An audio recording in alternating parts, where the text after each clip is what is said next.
Hi, good morning. Meron lang po akong konting pahayag tungkol sa mga manugang.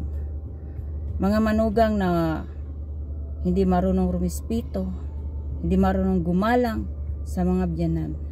Kayo mga manugang, please lang, respetuhin nyo yung biyanan nyo, galangin yung biyanan nyo, dahil isa silang pangalawang magulang nyo.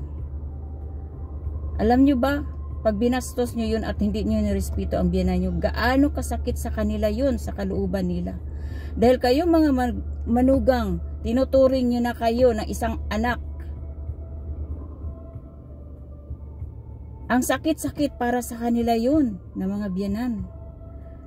Lalo't paiyakin nyo yung biyanan nyo. Napakasakit.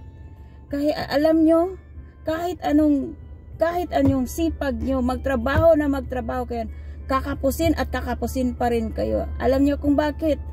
Dahil pinapaiyak nyo yung biyanan nyo. Kaya sana matuto kayo rumispito, hindi lang dahil sa profesyon nyo, ipinagmamalaki nyo dahil may profesyon kayo, kaya wala na kayong respeto sa mga biyanan nyo. Hindi po ganon. Matuto pa rin kayong rumispito at gumalang sa iyong mga biyanan. Tandaan nyo yan. Balik sa inyo, doble-doble ang sakit din.